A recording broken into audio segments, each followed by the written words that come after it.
জিও একাডেমিতে আপনাদের সবাইকে স্বাগত। আজকে আমরা এমন একটা গল্প নিয়ে কথা বলবো যেটা শুধু একটা গল্প না, একটা পুরো দেশের ভাগ্য বদলে দেওয়ার ইতিহাস। হ্যাঁ, আমরা কথা বলছি ভারতের সেই বিখ্যাত সবুজ বিপ্লব নিয়ে। এমন এক বিপ্লব যা ভারতকে ভয়াবহ দুর্ভিক্ষের হাত থেকে তো বাঁচিয়েছিল, কিন্তু এর পেছনেও একটা গল্প আছে। কিছু নতুন, বেশ জটিল চ্যালেঞ্জও কিন্তু সামনে চলে এসেছিল। আচ্ছা, এটা কি ভাবা যায় যে দেশটা কিনা প্রায় সবসময় দুর্ভিক্ষের সঙ্গে লড়ছে, সেই দেশটা হঠাৎ করে ১০০ কোটিরও বেশি মানুষের মুখে খাবার তুলে দেওয়ার ক্ষমতা রাখে? কিভাবে সম্ভব হলো এটা? চলুন আজ এই অসাধারণ বদলের গল্পটাই জানা যাক। তো আজ আমরা কি জানব? প্রথমে দেখব বিপ্লবের আগের সেই ভয়াবহ পরিস্থিতিটা। তারপর জানব কিভাবে এই পরিবর্তনের বীজ বোনা হলো। এরপরে আলোচনা করব এর সাফল্য আর হ্যাঁ, তার পেছনের সমস্যাগুলো নিয়েও। আর সবশেষে একটু ভবিষ্যতের দিকেও তাকাবো। তো চলুন একদম শুরুতে ফিরে যাই। এই বিপ্লবের ঠিক আগে ভারতের অবস্থাটা ঠিক কেমন ছিল? এই ছবিটা দেখলেই ব্যাপারটা পরিষ্কার হয়ে যাবে। এই যে লাল লাইনটা দেখছেন, এটা হলো জনসংখ্যা, একদম রকেটের গতিতে বাড়ছে। আর পাশের এই ধূসর লাইনটা, ওটা হলো আমাদের খাদ্য উৎপাদন, যা খুবই ধীর গতিতে এগুছিল। এই দুই লাইনের মধ্যকার দূরত্বটা, এটাই ছিল আসল সংকট। মানে দেশের যা কৃষি ব্যবস্থা ছিল, যা কিনা পুরোপুরি বৃষ্টির পানির উপর নির্ভর করত, সেটা এত মানুষের পেট ভরানোর জন্য যথেষ্ট ছিলই না। পুরো দেশটাই যেন একটা অনিশ্চয়তার মধ্যে ছিল। তবে আমরা তো জানি প্রত্যেকটা সংকটের মধ্যেই কিন্তু একটা সমাধানের পথ লুকিয়ে থাকে, আর ভারতের জন্য সেই সমাধান হয়ে এসেছিল সবুজ বিপ্লব।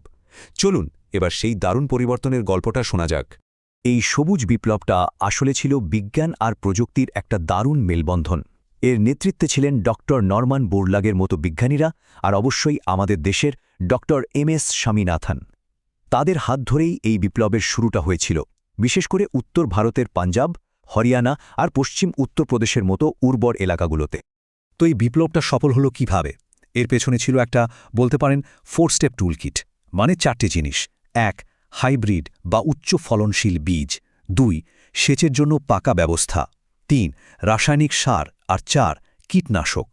যখন এই 4টে জিনিস একসঙ্গে ঠিকঠাক কাজ করত, ফল যা হতো তা ছিল এক কথায় অবিশ্বাস্য। পার্থক্যটা তো একেবারেই স্পষ্ট।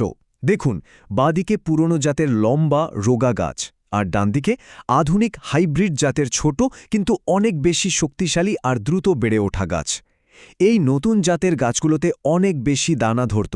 এটাই ছিল আসল গেম চেঞ্জার।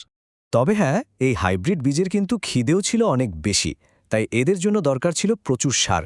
আর তার ফলে রাসায়নিক সারের ব্যবহার একেবারে আকাশ ছুঁয়েছিল।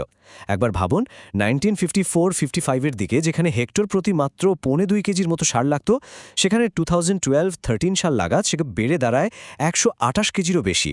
কি বিশাল পরিবর্তন! আর পরিবর্তনটা শুধু বীজ বা সারের মধ্যেই থেমে থাকেনি, চাষ করার পুরো পদ্ধতিটাই বদলে গিয়েছিল। মানে যেখানে আগে গরুর লাঙল চলত, সেখানে চলে এলো ট্র্যাক্টর, হারভেস্টার। মাত্র কয়েক দশকেই কৃষিতে যন্ত্রের ব্যবহার 7.7% থেকে এক লাফে প্রায় 44% পৌঁছে গেল। বুঝতেই পারছেন এতে উৎপাদন ক্ষমতা কতটা বেড়ে গিয়েছিল। সব মিলিয়ে সবুজ বিপ্লব যে একটা বিশাল সাফল্য ছিল তা নিয়ে কোনো সন্দেহই নেই। কিন্তু আমরা তো জানি প্রত্যেকটা জিনিসেরই একটা ভালো আর একটা মন্দ দিক থাকে। চলুন এবার এই সাফল্যের অন্য পিঠটা, মানে এর কিছু জটিল দিক নিয়ে কথা বলা যাক। ফলাফল যা ছিল তা সত্যি মাথা ঘুরিয়ে দেওয়ার মতো। ভাবুন, খাদ্যশস্যের উৎপাদন 82 মিলিয়ন টন থেকে বেড়ে সোজা 257 মিলিয়ন টনে পৌঁছে গেল। যে ভারত কিনা একসময় খাবারের জন্য অন্য দেশের ওপর নির্ভর করত, সেই ভারতই তখন খাদ্যের স্বয়ংসম্পূর্ণ। কিন্তু প্রশ্নটা হলো, এই বিশাল সাফল্যের জন্য আমাদের কি দাম দিতে হয়েছে? আর এখানেই গল্পটা একটু অন্যদিকে মোড় নেয়। আসলে এই বিপ্লবের সুফলটা কিন্তু সবাই সমানভাবে পায়নি। যাদের টাকা পয়সা ছিল সেই বড় কৃষকরা নতুন প্রযুক্তি কিনে আরও বড়লোক হয়ে গেল, আর বেচারা ছোট চাষিরা, তারা এই প্রতিযোগিতায় অনেকটাই পিছিয়ে পড়ল। এর ফলে কি হলো?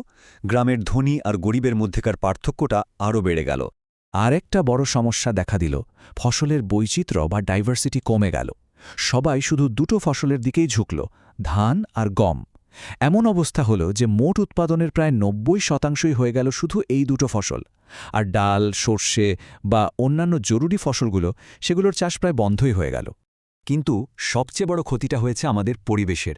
প্রচুর পরিমাণে সেচের জল তোলার ফলে মাটির নিচের জলস্তর বা গ্রাউন্ড ওয়াটার লেভেল অনেক নিচে নেমে গেছে, আর অতিরিক্ত রাসায়নিক সার ব্যবহার করতে করতে মাটির স্বাস্থ্যটাই নষ্ট হয়ে গেছে, উর্বরতা কমে গেছে, আর জমিতে নুনের পরিমাণ বেড়ে গিয়ে অনেক জমি তো চাষের অযোগ্যই হয়ে পড়েছে।